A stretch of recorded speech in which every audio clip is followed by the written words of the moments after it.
दोस्तों आज की वीडियो में मैं पीएफ ऑफिस का ऐसा सीक्रेट बताने वाला हूं जो देख के आपको लगेगा अरे भाई ऐसा भी होता है क्या। हाँ भाई ऐसा होता है और जो आप देखेंगे वो मैं यहाँ आपको लाइव दिखा रहा हूं। मैं आपका स्वागत करता हूं पीएफ की सीक्रेट सीरीज में और मेरा नाम है सागर। मैं हूं एक पीएफ कंसल्टेंट। यहाँ जो भी मैं आपको कह रहा हूँ प्रैक्टिकली करके दिखाता हूँ। तो यहाँ आप देख लीजिए हमने अपना पीएफ का फॉर्म भरा है। सीक्रेट क्या है? सीक्रेट ये है कि पीएफ ऑफिस जानता है कि आप एक्चुअल में अपना पीएफ का फॉर्म कहां से भर रहे हैं। इसके लिए पीएफ ऑफिस ने वेबसाइट के अंदर में आप जब फॉर्म भरते हैं वहां एक सीक्रेट कोड डाला हुआ है, जिस सीक्रेट कोड से पीएफ ऑफिस आपके घर तक पहुंच सकता है। तो भाई ये सीक्रेट कोड क्या है हमें भी दिखाओ, हमें भी समझाओ। तो मैं आपको यहाँ दिखा रहा हूँ। देखो हम अपना फॉर्म खोल रहे हैं और इस फॉर्म के अंदर में जितना रेलेवेंट पार्ट है मैं वो आपको दिखा रहा हूँ। मैं इस फॉर्म को बड़ा कर लेता हूँ और इस फॉर्म में जब आप ऊपर देखेंगे तो यहाँ आपको मेन सीक्रेट देखने को मिलेगा। इसके अंदर आप देख सकते हैं कि पीएफ ऑफिस को ये पता है कि आपने कौन सा टाइम और कौन से दिन में फॉर्म भरा है। ये तो आप बोलोगे ये तो हमें पता है। जो आपको नहीं पता है वो ये है, ये जो आपको कोड नजर आ रहा है इसे बोला जाता है आईपी एड्रेस। आईपी एड्रेस का ये मतलब होता है कि हमें एग्जैक्टली बताओ कि ये फॉर्म किस जगह से भरा गया है, ये फॉर्म किस आदमी के कंप्यूटर से भरा गया है। तो अगर आप साइबर कैफे हैं तो पीएफ ऑफिस आपके साइबर कैफे तक आ सकता है, या फिर बिना आपके पास आए आपका फ़ोन नंबर, आपकी पूरी जन्म कुंडली सरकार के तौर पे निकाली जा सकती है इस आईपी एड्रेस के थ्रू। ये एक सिक्योरिटी फीचर है जो फॉर्म के अंदर डाला गया है, ताकि अगर कोई मान लो रामलाल का पैसा कोई फ्रॉड निकालने की कोशिश करता है तो भाई जब वो अपना फॉर्म भरेगा तो उसका एक्चुअल आईपी एड्रेस वहाँ उस फॉर्म पे छप जाएगा। और जब आईपी एड्रेस छप जाएगा और अगर पीएफ ऑफिस को ऐसा लगता है कि भाई ये चोरी हुई है तो पीएफ ऑफिस उसके कंप्यूटर तक, उसके घर तक पहुंच जाएगी जहां से वो फॉर्म भरा हुआ है, और फिर उस व्यक्ति को धर लिया जाएगा जिसने पीएफ के अंदर में इस तरह का फ्रॉड किया है।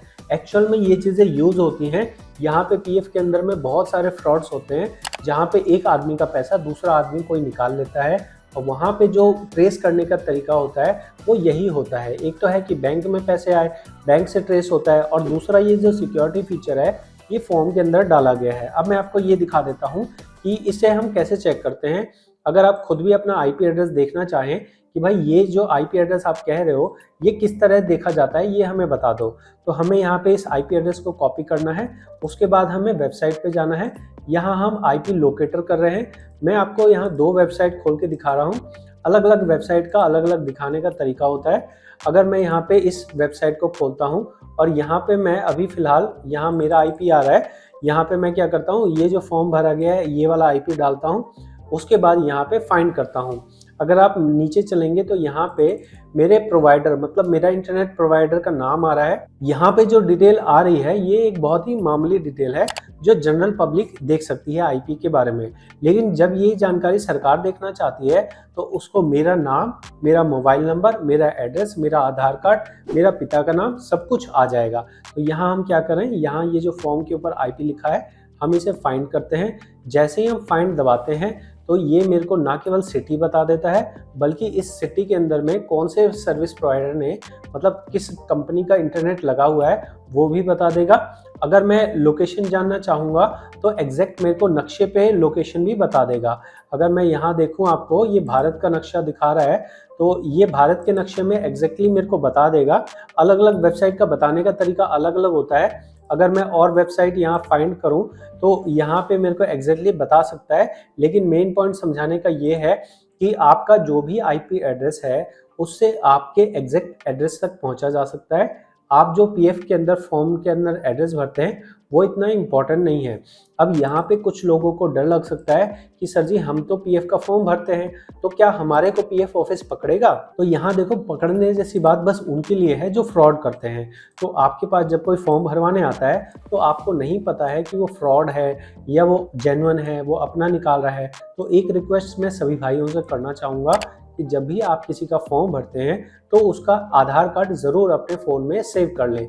इसके लिए क्या कॉन्सेप्ट है, इसके लिए कॉन्सेप्ट ये है कि उस आदमी का मोबाइल नंबर लीजिए और उस मोबाइल नंबर पे उसी बंदे को आधार आप भेज दीजिए, मतलब उसके आधार की फ़ोटो लीजिए और उसके नंबर पे भेज दीजिए। इससे क्या होगा, इससे आपके सारे रिकॉर्ड जो है आपके फ़ोन में सेव रहेगा कि हमने कब कब किस किस का फॉर्म भरा है। तो ये थोड़ा सा आपके लिए मुश्किल हो सकता है, क्योंकि बहुत लोग गांव देहात में कम फीस में काम करते हैं, 100-200 रुपए में फॉर्म भरते हैं। लेकिन कोशिश कीजिए कि एटलीस्ट आप एक फ़ोटो खींच के उसके आधार कार्ड के रख लीजिए कि हमने किसका फॉर्म भरा था, ताकि आगे फ्यूचर में आपको इस तरह की कोई दिक्कत ना हो। तो ये जो सीक्रेट मैंने आपको बताया है, ये आपके बहुत काम का है, ताकि आपको अवेयरनेस रहे कि पीएफ ऑफिस किस तरह से चुपचाप आपकी जासूसी कर सकता है, आपने कहां से फॉर्म भरा है, एग्जैक्ट लोकेशन पीएफ ऑफिस को पता है। तो आपको ये जानकारी कैसी लगी जरूर मुझे फीडबैक दीजिए। मुझे उम्मीद है ये जानकारी आपको इंटरेस्टिंग लगी होगी। मिलेंगे एक और पीएफ की सीक्रेट और इन्फॉर्मेटिव वीडियो में। बहुत बहुत धन्यवाद।